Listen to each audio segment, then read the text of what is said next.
Muchas gracias a todos ustedes que están con nosotros uniéndose a esta sesión Psicoanálisis y Revolución, y qué es lo que la masculinidad tiene que ver con esto. Mi nombre es Osvaldo Montoya y junto con Bianca Marx y Jennifer Rodríguez Bruno estamos siendo los anfitriones y facilitadores de parte del Secretariado Global de MenEngage de esta primera sesión del año 2023 de la serie que llevamos en la iniciativa del trabajo interior para el cambio social. Comenzamos esta serie en este año con un invitado muy especial, con el compañero Ian Parker, quien Ian está aquí con nosotros. Le agradecemos mucho su presencia. Ian Parker va a ser nuestro eh, eh, eh, expositor de esta sesión. Él es un psicoanalista del Reino Unido, vive en Manchester, Reino Unido. Es un marxista y miembro de diferentes grupos y campañas de izquierda a nivel internacional. Gran parte de su trabajo académico de Ian se ha ocupado en escribir y en promover versiones de la psicología crítica, es decir, diferentes formas de desarrollar alternativas teóricas a la psicología convencional, a la psicología dominante, e iniciativas prácticas para poder abordar la angustia humana.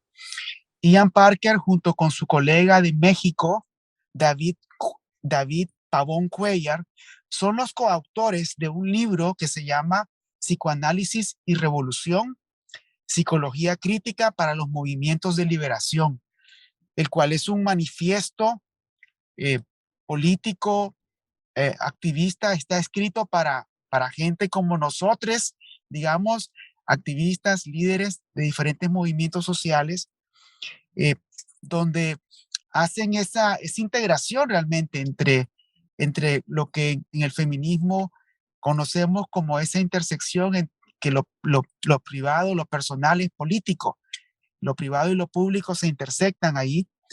Y vamos a tener entonces la oportunidad de escuchar a Ian, uno de sus autores. El libro al que hago referencia es un libro que ellos generosamente lo han puesto a la disposición, al acceso público, gratuito, en diferentes idiomas. Y justo ahorita Jenny está poniendo en el chat, creo ya otra vez el enlace para poder descargar el libro en diferentes idiomas. También en la invitación estaba incluido el enlace. Así que les recomendamos, si no lo han hecho, que descarguen el libro y que lo lean. Es un excelente trabajo que nos ayuda mucho a reconocer que nuestra transformación personal también es parte de la transformación colectiva y una mayor intersección en ambos. Y en eso Ian nos va a hablar bastante en esta sesión. Si pudiesen también poner en el chat desde qué lugar del mundo se están uniendo a esta sesión, darnos un saludo. Así también Ian se va dando una idea de, de, de la participación de la audiencia con la que cuenta en esta sesión. Y también, si quieren comentar en el chat un poquito qué los motivó a venir a esta sesión de Psicoanálisis y Revolución. Bueno, sin mayores preámbulos, vamos a aprovechar la presencia de Ian, que estará con nosotros por la primera hora, es decir, por los próximos 55 minutos vamos a tener a Ian con nosotros. Él va a hacer una presentación de aproximadamente 30 minutos sobre el tema y sobre su vínculo con las masculinidades. Y luego de su presentación vamos a tener 20 minutos para un periodo de preguntas y de respuestas. Ustedes pueden incluso desde ya, a medida que lo van escuchando, o si ya leyeron el libro, si tienen algunas preguntas para Ian, ya las pueden ir poniendo en el chat. Y aquí con el equipo, con Jenny, Bianca y su servidor, vamos a estar pendientes de asegurar que Ian tenga conocimiento de las preguntas que ustedes tengan. Y luego del periodo de preguntas y respuestas, vamos a despedir a Ian a la hora a la primera hora de esta sesión, y vamos a dar paso a un momento para un trabajo de grupo, para reflexionar acerca de las principales conclusiones de lo que nos dice Ian, y al final también vamos a informar acerca de las próximas actividades de la iniciativa del trabajo interior para el cambio social. También aprovecho aquí para saludar y agradecer a mi amigo Rubén Reyes de Nicaragua, quien fue quien nos hizo el enorme, nos abrió la oportunidad de conocer a Ian, de conocer su libro, y que nos lo presentó y facilitó que pudiésemos invitar a Ian a esta sesión de MenEngage del trabajo interior para el cambio social. Así que sin más preámbulos, le pasamos la palabra a Ian. Bienvenido, Ian. Es un gusto tenerte con nosotros aquí en MenEngage, y el espacio es tuyo para que nos compartas. Thank you, Oswaldo, for that introduction, and thank you for inviting me this morning. This morning for many of you, it's the afternoon for me here in Manchester. I think I should start by saying that it's perhaps not a good idea for a man to be talking about masculinity. And I am talking about a book that is written by two men.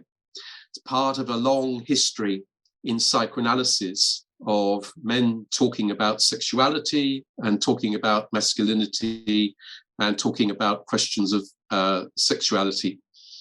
We're having to tackle in the book a long history of psychoanalysis, which includes the assumption that men are assumed to be the norm. And so psychoanalysis historically has been concerned with shoring up identity, shoring up usually the identity of men and treating women as abnormal. We should remember, for example, that Freud referred to women's unconscious sexuality as a dark continent. And he used that phrase, dark continent, in English to mark it as something strange, even when he was writing in German. Later on in the history of psychoanalysis, we have attempts to give value to the sexuality and experience of women, to give value to that as something that is more fluid or intuitive or caring.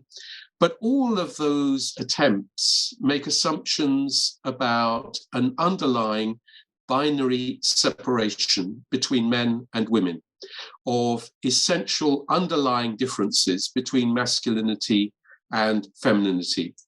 And of course, those assumptions have many consequences for how psychoanalysis views men. So this brings me to the first question already, which is how images of boys and men in culture are reflected in the assumptions that psychoanalysis makes. And one key assumption in psychoanalysis is in its account of development. You see this cultural assumption in the idea of children as being feminine, as girls as being childlike, and an idea of development as being boyish, as being something masculine. The image of the growing child is, as Erica Berman, a critical developmental feminist psychologist, points out, the image of the growing child is as a boy. And then defenses that the child uses as it grows are treated as being like fortifications, as castles, as the guarding of power and control. And so the image of the normal human subject is the images of the man as the one with power, guarding himself against threats from outside, as threats from what appears to be out of control. But there are contradictions in the history of psychoanalysis, and we can open up those contradictions. one of the things that we need to remember, which is very important, is that when Sigmund Freud came back from Paris and talked about hysteria and what he had learned about hysteria in Paris, when he talked about it to his medical colleagues in Vienna, one of the scandals in his account was his claim that men can also be hysteric. The assumption in psychiatry up to that point had been that women were the hysterics, complaining, rebelling, fragile, subject to impulses that they couldn't control, and that men were naturally in control and were stable subjects. What Freud was arguing was that he'd learned in Paris that men were also subject to these hysterical complaints, that men were also subject to unconscious conflicts, that men also rebelled and were subject to things that they couldn't control. Now, the image of power in psychoanalysis is often condensed in the image of the power of what is called the phallus.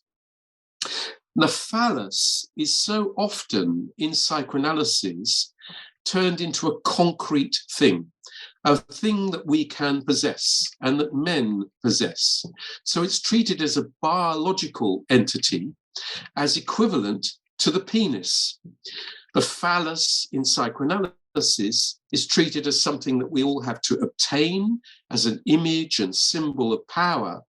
And in so much of psychoanalysis, the phallus is treated as equivalent to the biological penis that men actually do possess as part of their bodies. Now, one way of questioning that inside psychoanalysis that David, my co-author of the book, and I take very seriously, one way of challenging that image of a biological reduction of power to the power of men, and the biological reduction of the phallus as a symbol of power to the penis as a biological appendage of the man. One way of tackling that is to think about the phallus not so much as a secure biological image of power, but to think of the phallus as involving failure. And we can see this in Spanish as well, where we can talk about fallo as the phallus and falla as failure. There's something of the failure of the phallus, which is intrinsic to male sexuality and to masculinity. And psychoanalysis helps us think about the male, the masculine, not only as powerful, but also as precarious, as their power as something that they attempt to hold on to, as something that is always subject to failure. So in order to do this, we need to make a distinction between the phallus as a symbolic power and the penis as a biological entity. And there is a joke among psychoanalysts who are critical of the biological reductionist way of thinking about the phallus that draws attention to this. And the joke goes like this, that Anna Freud, who is Sigmund Freud's daughter, Anna Freud goes to her father, Sigmund Freud, one day, and she says to her father, "What is the phallus?" And Sigmund Freud says, "Well, come into my study, daughter, and I will show you what the phallus is." So she goes into the study with her father, as Sigmund Freud undoes his trousers and turns around and shows Anna Freud.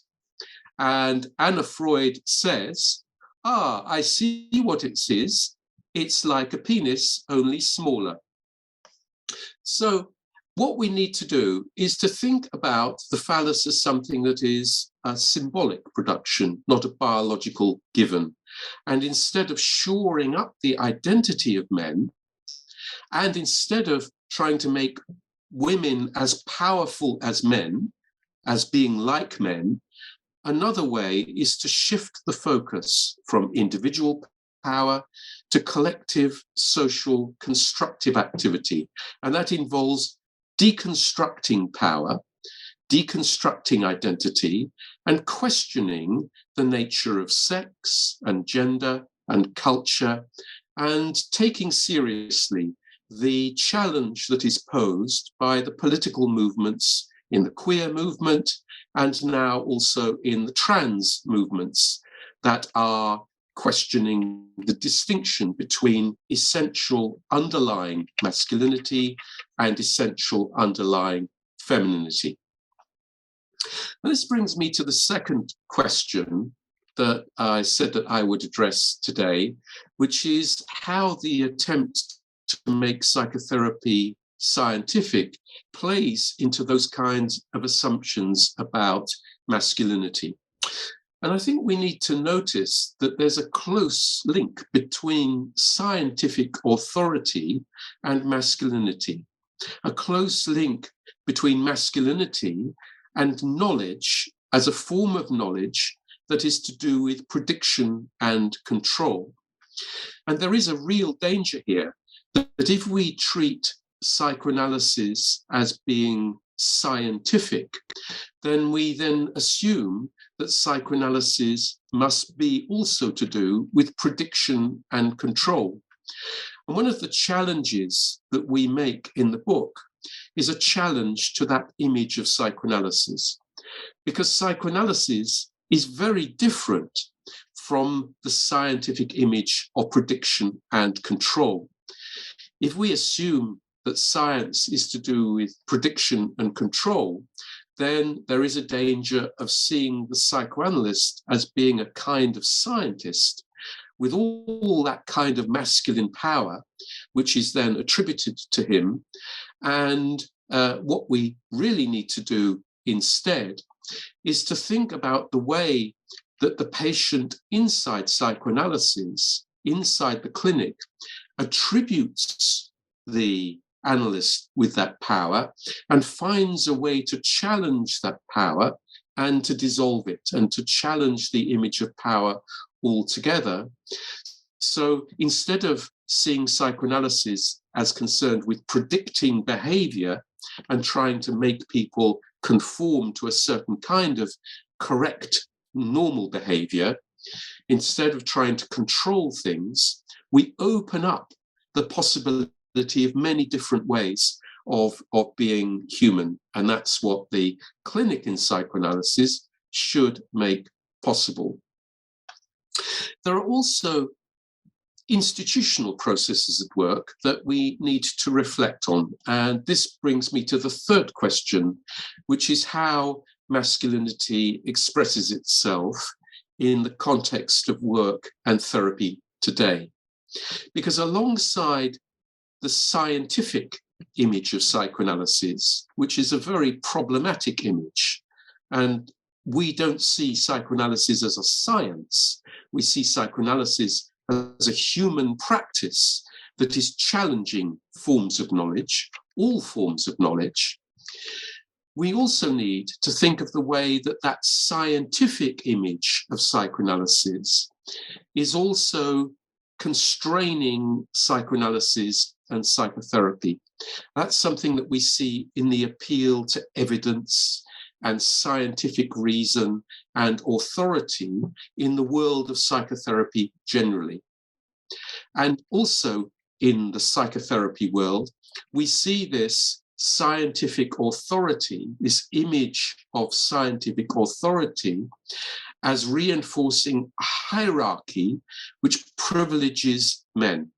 That's a hierarchy that we can see very clearly at work in what we call the psychotherapy pyramid.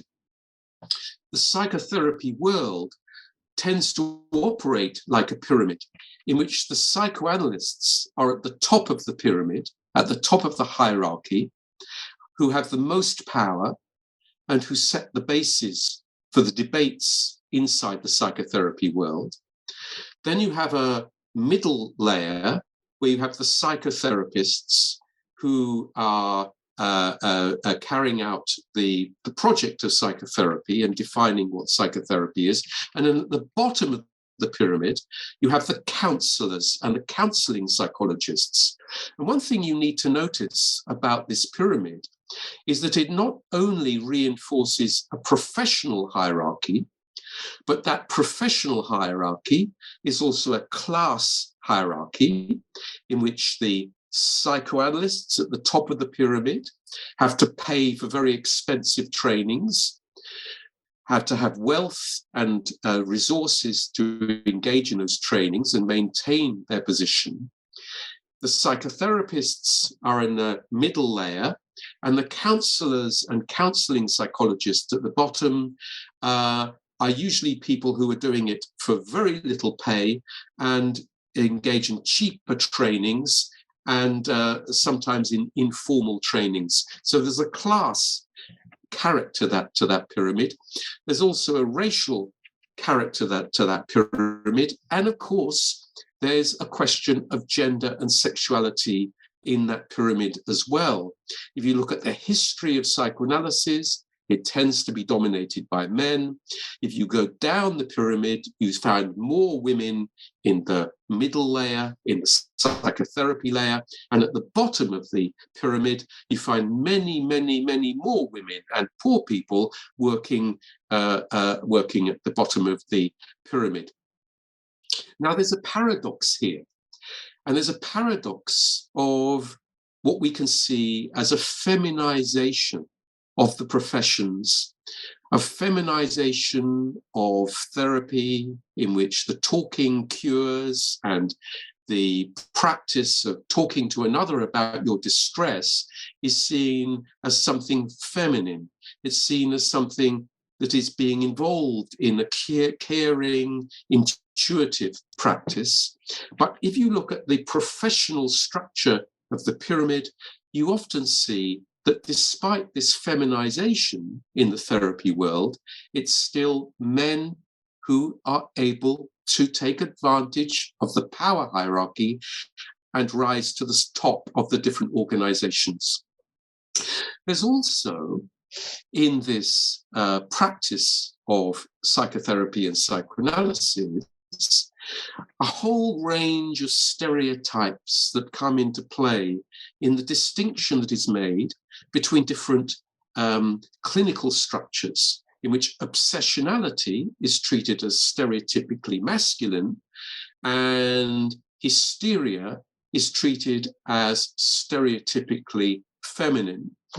And this tends to reinforce the assumption that men are the ones who put their distress into thoughts that are going around inside their heads in an obsessional way, and women are the ones who put their distress into their bodies and express their distress through kinds of physical manifestations and bodily disorders.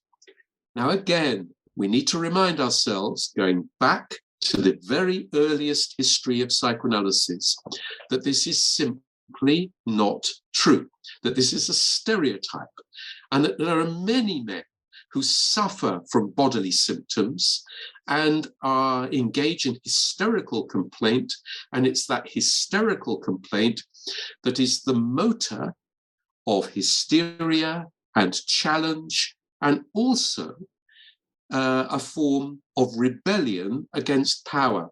So we need to find a way of opening up masculinity, looking at the contradictions in masculinity, and enabling men to engage in hysterical complaint about what has been done to them by structures of power, and to engage it in a way that breaks out of the individual character of distress and link up with others in collective projects where they can challenge those structures of power and find a way of speaking about their distress alongside others. And that's something that psychoanalysis starts to make possible.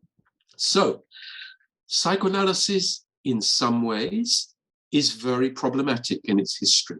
But psychoanalysis also gives us the tools to think in a more critical way about masculinity and subjectivity in general. And so these assumptions, these critical assumptions about the nature of masculinity and the nature of subjectivity underlie the way that we think about four key concepts in psychoanalysis in the book. And the four key concepts that we talk about in the book are, first of all, the unconscious. The unconscious as being the idea that there's something beyond us, something we cannot control. And men like to be in control of everything. They like to engage in prediction. They need to have authority. But we need to acknowledge that this is something that men cannot have, that men are not in control. They're not in control of their bodies. They're not in control of their language. They're not in control of the other structures of authority that are around them. And they need to engage in a collective process in order to relinquish that control, to release that control, and find different ways of engaging with other people. So the unconscious is a sphere of activity that we need to be part of in order to be fully human. The second concept is the concept of repetition, that there are processes that keep happening. There are structures of power that are often hidden. And we see these structures of power in the groups that we're part of, including political groups, including in political groups in which there's a claim that everyone is equal. This is something that feminists have drawn attention to for many years. The idea that when there is a claim that there is no power, there is often a tyranny of structurelessness. That is, that there's hidden power, and it's a power that men often take advantage of when they speak most in the meetings, when they engage in the decision-making, and women are pushed to the side. So we need to think about how that structure of power not only operates to exclude women and keeps repeating itself, that repetition of power in our organizations, but also the way that that power contains and sabotages men as well. It sabotages men and restricts them and makes them think of themselves only as individuals having to work out all the problems rather than engaging in an authentically collective process. The third aspect from psychoanalysis that is important to us is the drive, that there is a compulsion, that this repetition is driving us, pushing us to creative activity and also destructive activity, with that destructiveness also often directed at women, with men seen as the agents and also harming themselves in the process. Something drives us in human activity, and we need to reflect on what is driving us and where those drives come from, and in order to think critically about alternatives. The fourth concept is transference, and this is a specific concept in psychoanalysis, where in the clinic, the power that we're subject to in our everyday life is then repeated inside the clinic, and in the clinic, we have an opportunity to experience that power as it is enacted, as it is repeated, as it is unconsciously happening, and to reflect on it, to make it conscious, to think about it, and find a way to challenge forms of power in the clinic. So we're then in a much better position to go out and challenge forms of power that we repeat in our everyday activity to challenge forms of power in the outside world. Thank you. Thank you for listening to me, and thank you for your questions. We hope you enjoyed today's session, and we look forward to seeing you all again moving forward. So take care, and we'll be in touch. We'll see you soon. Bye, everyone. Gracias.